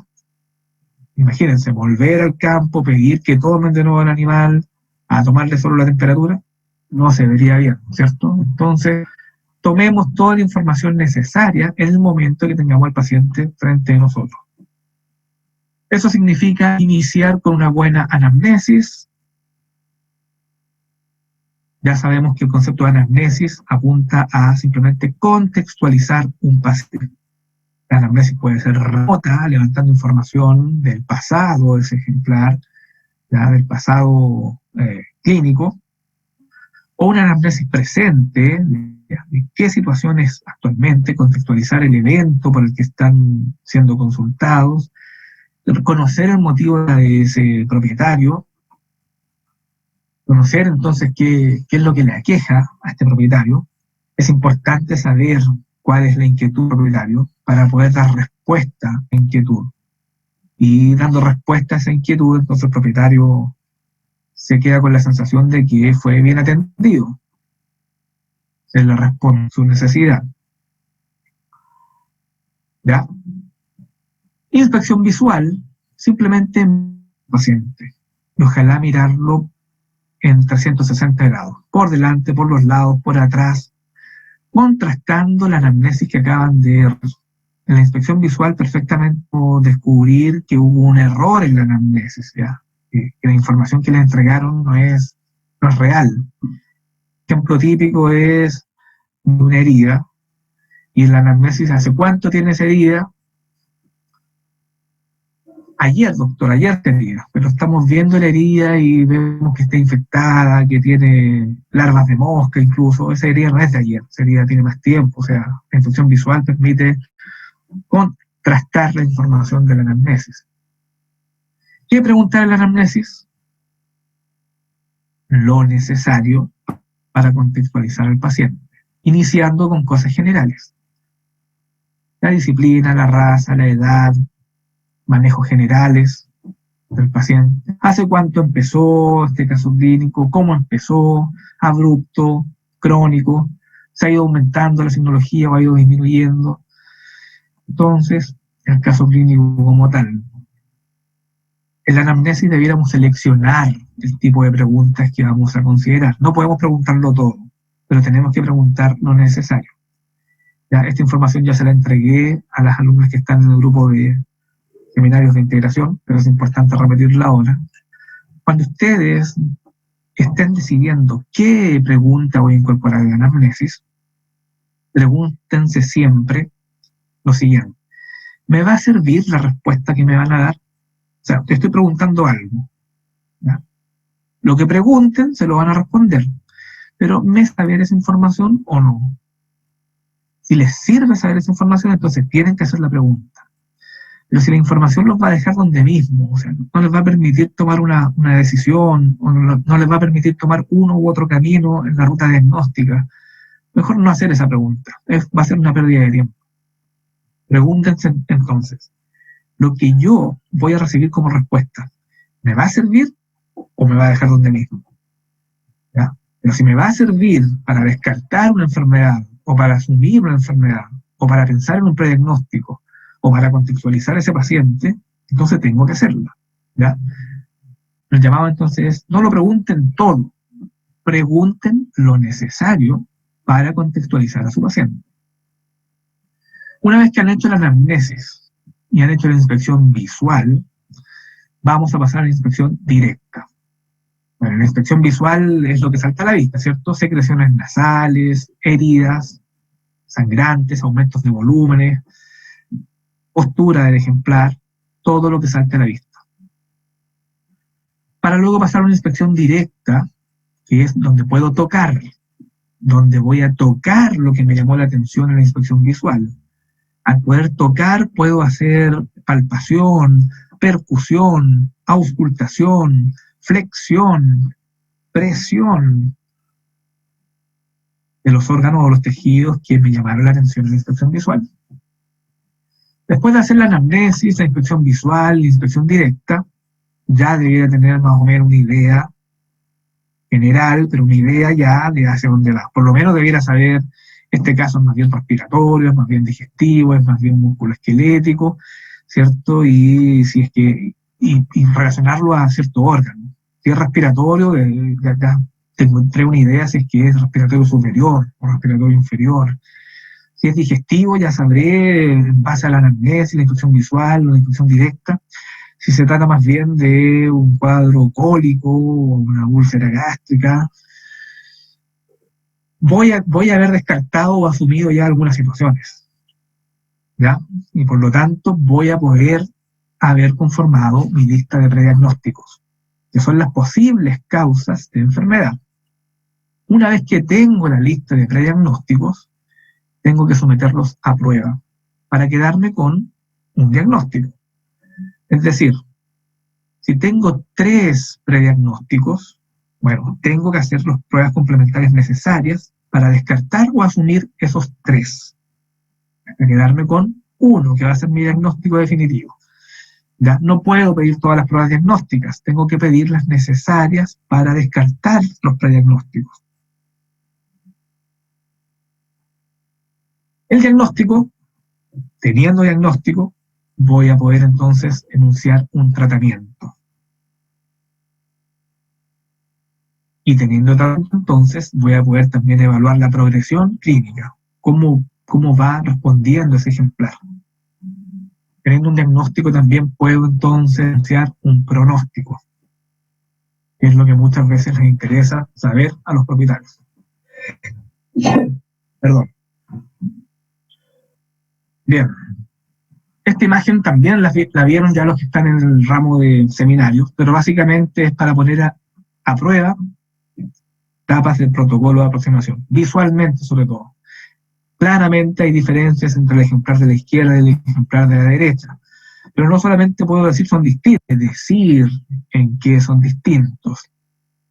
Fíjense la postura de la cabeza, uno la tiene gacha, el otro está alta, el estado del pelaje, ¿cierto? La condición corporal, son cosas que saltan a la vista. Y abajo yo enlisté varias de las otras variables que podrían ser de utilidad para identificar visualmente a un ejemplar.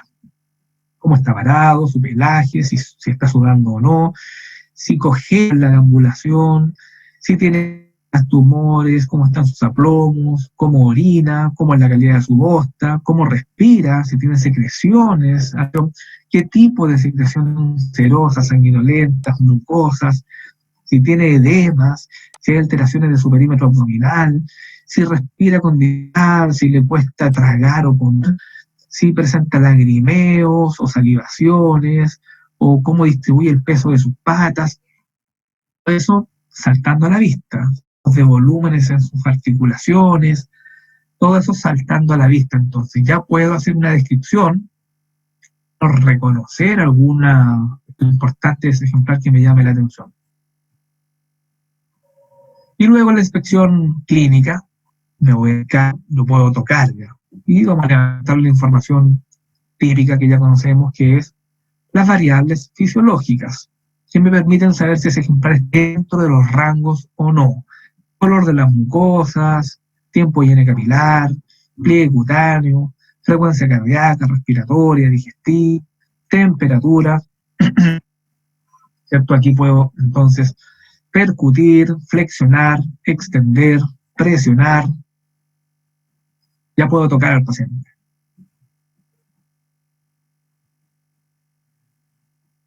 Obviamente, los métodos de acercamiento a un paciente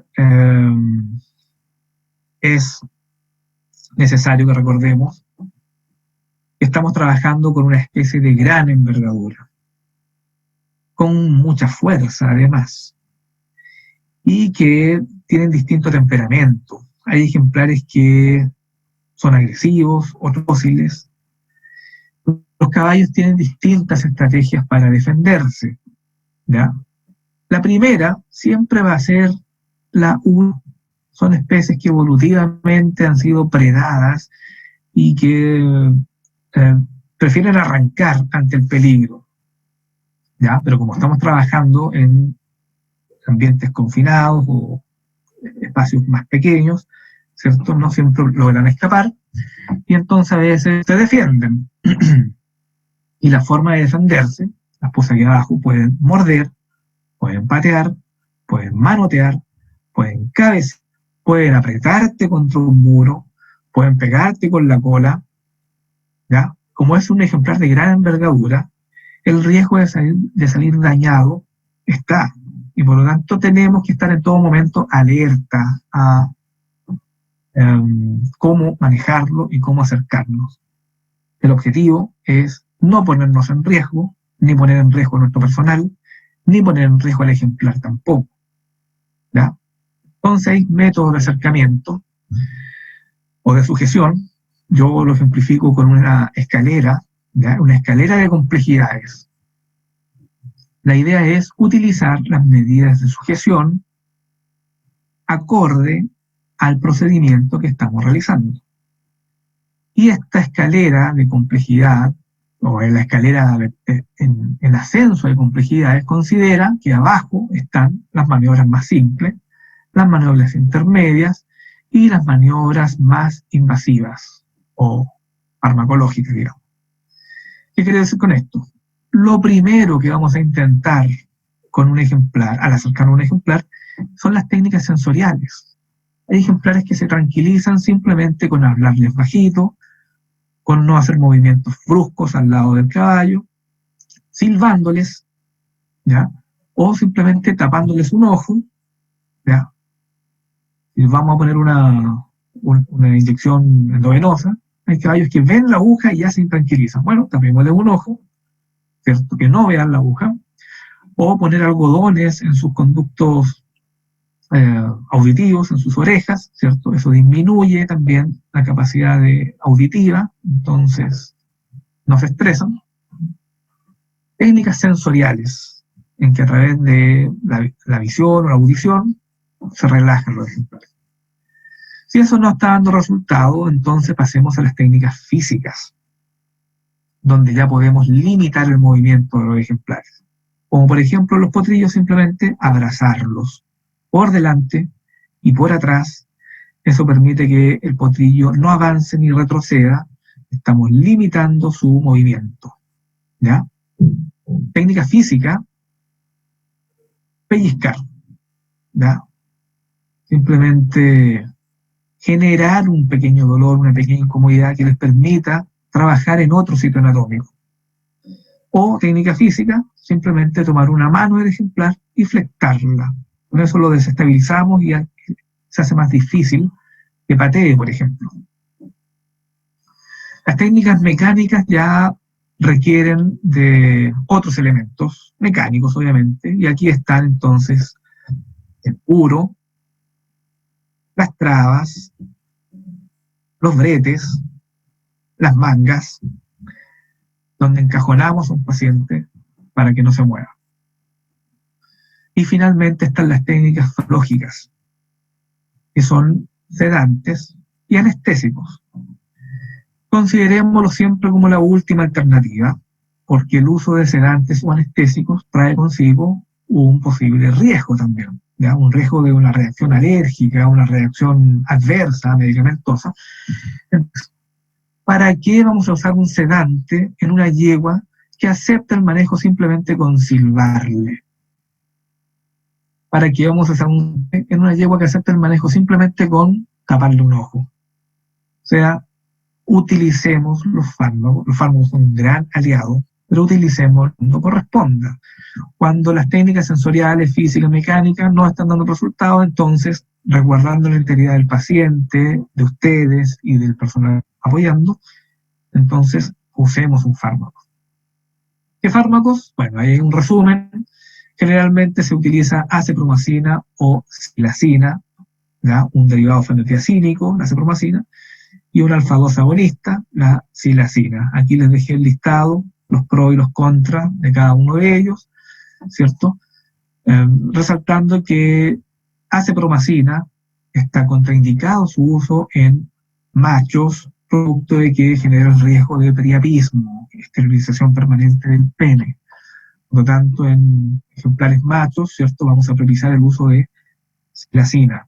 La silacina tiene una acción mucho más rápida, ¿ya? A los pocos minutos ya genera un negativo, tranquilizador.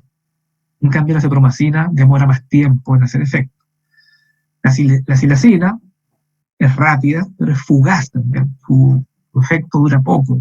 ¿Ya? A los 20 minutos el ejemplar ya está casi normalizado. En cambio, la acepromacina dura mucho más tiempo. ¿Ya? Pero son los dos más utilizados.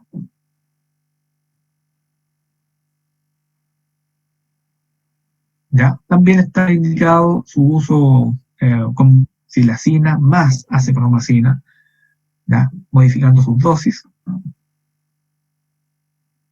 La silacina tiene la gran problemática de que genera ataxia. El paciente genera una descoordinación de su deambulación, entonces está el riesgo de que se tropiece, que pueda caer, ¿ya?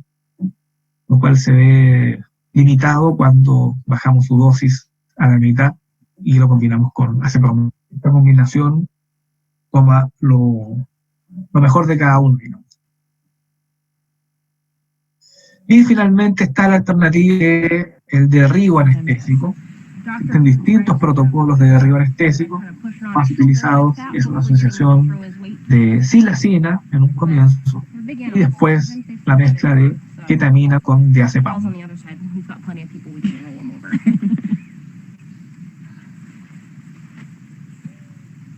¿Ya?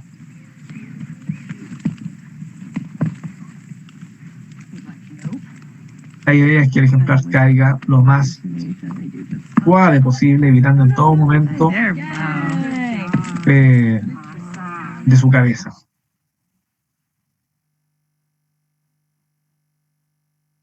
¿Dudas hasta el momento? ¿Comentarios? Profe, ¿cuál era el que generaba silacina? La silacina, sí. Gracias. La silacina genera ataxia. ¿Dudas, comentarios hasta el momento con lo que hemos, cosas que puedan complementar, que les ha tocado ver a lo largo de estos 5 años de carrera ya? ¿O comentarios en general? Profe, ese derribo que muestra al final, ¿está correcto o no? Porque a nosotros, por lo menos, si mal no recuerdo, en farmacología nos mostraron un derribo y por lo general habían como más de una persona, habían como 3 o 4 persona va a ser un derribo? Va a depender del personal con el que dispongas, va a depender si lo estás haciendo en una sala de derribo o al aire libre, ¿cierto? Pero perfectamente un derribo puede ser hecho por una persona, independiente del tamaño de esta persona. Si se fijan ahí, no sé si es una colega o no, este video está tomado de redes sociales, pero es una persona de un tamaño promedio, digamos, y perfectamente se las arregló para manejar ese caballo. Lo más importante es nunca soltar la cabeza del caballo e intentar que el caballo dé un paso hacia atrás en el momento en que está cayendo, para que ojalá el caballo se siente primero y después acompañar su cabeza hasta el suelo. De esa forma se evita el golpe de la cabeza. Pero perfectamente los derribos anestésicos, y me toca hacerlo a mí también, los derribos anestésicos se pueden hacer con una pura persona. Y sobre todo cuando estamos en condiciones de campo, de terreno. Quizás otra persona podría haber sido de ayuda tomando la cola de este ejemplar para mantener el equilibrio, ¿ya? Pero perfectamente se pueden hacer con una sola persona. Mientras sea capaz de evitar el golpe de la cabeza, está todo bien. Aquí también es cuestionable el ambiente en el que lo está haciendo, un terreno muy duro, muy seco, ¿cierto? En que si ocurre un golpe de cabeza, sería un golpe más abrupto, de mayor intensidad, digamos, de mayor energía. En cambio, si se hace en un ambiente de una pradera, por ejemplo, donde haya pasto, donde no hayan piedras, donde no hayan palos, elementos inanimados, va a ser mucho mejor que caigan pasto a que caigan en ese terreno duro. ¿Ya? Pero perfectamente lo puede hacer una sola persona. De hecho, es preferible que no sean tantas personas, porque mientras más personas, el ejemplar puede estar más excitado, más estimulado, al momento de caer puede pasar a manotear o a patear a alguien. Esa posición que tiene ahí esta persona está correcta. Ya, profe, gracias. De nada. ¿Dudas, comentarios? Ya, a las 11 vamos a hacer un break. Así que vamos a aprovechar de avanzar en esta materia que quiero mostrar. Profe, le hago una consulta con respecto al Power anterior que usted presentó, ¿Sí? Donde salían varias imágenes del seminario, la imagen de los dos caballos. ¿Ya? El caballo que estaba como en peores condiciones, estaba como con el pene exteriorizado. Priorizado, sí. ¿Eso es como un signo de dolor o algo así? O quería preguntarle eso porque el otro no lo tenía. Claro. O sea, si es que tiene algo que ver con la visión patológica o si se expresa en algunos ejemplares que estén con dolor o tengan Claro. alguna enfermedad. Dolor, pero sí puede ser lento o pérdida de tonicidad, con situaciones de caquicia o de muy baja nutrición, ¿ya? Pero no con dolor. La esterilización del pene no está relacionada a dolor, ¿ya? Pero sí podría estar relacionada a condiciones patológicas. Incluso hay caballos que, estando relajados, esterilizan el pene. U otros que manifiestan alguna incomodidad con su entorno y que esterilizan el pene también, de una forma de disipar estrés.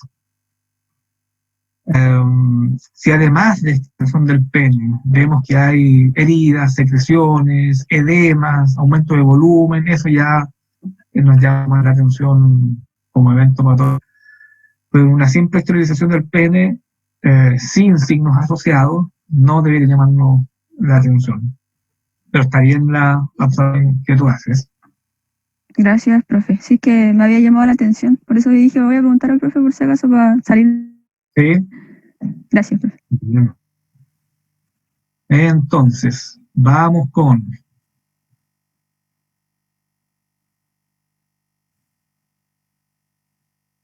Semiología digestiva. Bueno, el abordaje es lo mismo. Inspección visual, inspección física, fijándonos en la boca, el cuello, el abdomen. Sondaje nasosofágico que debiera estar considerado en el abordaje semiológico. Palpación abdominocentesis son algunas de las maniobras semiológicas que debiéramos utilizar. El anamnesis de un ejemplar con causas digestivas debiéramos, junto con contextualizar su edad, su raza, su uso, su sexo, preguntar si está confinado o a pradera. Obviamente el estado de confinamiento lo va a exponer a un ambiente digestivo distinto, un ambiente nutricional distinto. El confinamiento necesariamente va a tener que estar su alimentación basada en enos.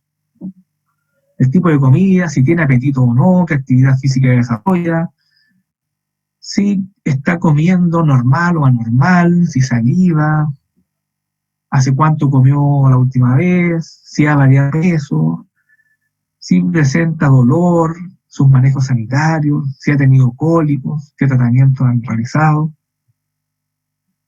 En visual anda muy bien un abordaje digestivo, el poder clasificar su condición corporal. Aquí yo les dejo la escala de 5 categorías de condiciones corporales. Ya lo ideal siempre es que los ejemplares estén en las medianías de estas condiciones corporales. Ni muy flacos, ni muy gordos tampoco, en la medianía de las condiciones corporales. Esto está quedando grabado, así que les va a quedar después para la consulta en el video.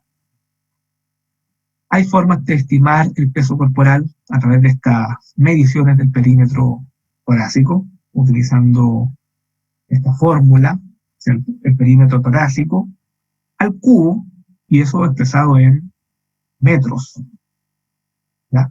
Por 80 para el caso de los adultos, o por 90 para el caso de los potrillos hasta 6 meses. A la visión o a la inspección visual podríamos reconocer también cosas que tengan que ver con lo digestivo, como salivaciones o posturas de dolor,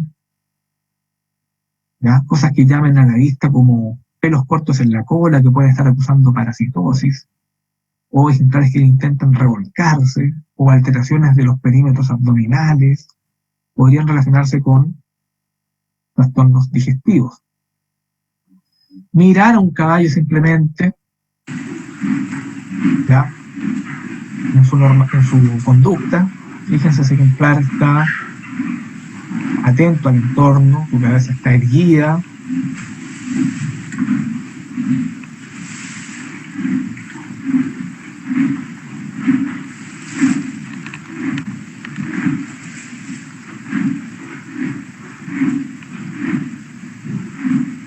y de un momento a otro, lo van a ver,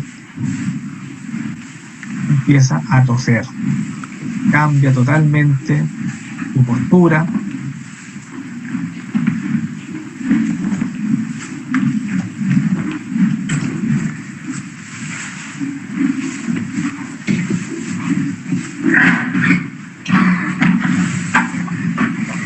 Empieza a salivar.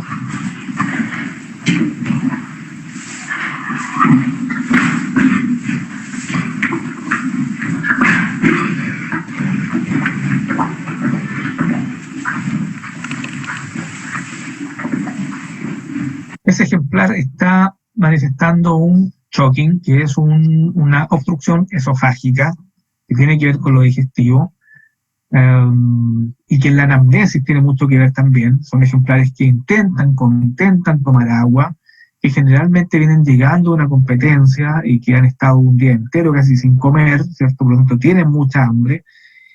En la carrera se les permite comer y comen muy rápidamente, generando un taco en el esófago. Los ejemplares entonces que intentan tomar agua, intentan seguir comiendo, pero no pueden porque tienen una obstrucción esofágica, ¿ya?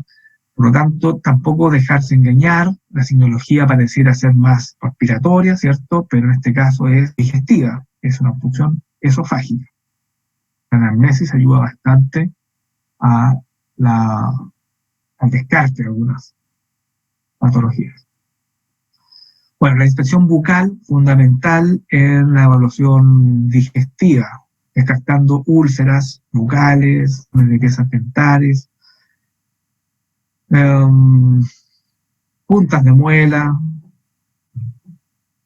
Para eso es necesario tener un momento de la nomenclatura, ¿cierto? La fórmula dentaria, y también de este sistema Triadan que va numerando, va ordenada las distintas piezas dentarias. De esa forma podemos referirnos a cada pieza en particular. ¿Ya? Es la fórmula dentaria, según la edad, también va a haber una progresión, un cambio, un recordatorio nada más. Y la diversidad de patologías que podemos encontrar en la boca, desde ganchos, desde presencia de dientes de lobo o el primer premolar, falta de dientes, decrecimientos de un grupo de dientes, puntas de muela, ¿cierto? Traumatizando la mejilla o retención de piezas dentales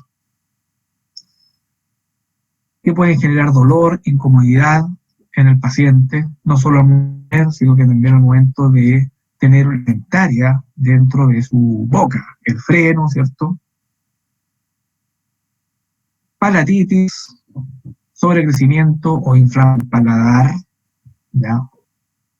Estoy comentando trastornos habituales de encontrar en la boca. Luego pasar a evaluar en la auscultación o percusión. Necesariamente tenemos que tener un conocimiento de la distribución anatómica. Profe, disculpe que le interrumpa. Antes de pasar a... Le quería preguntar respecto al ayuno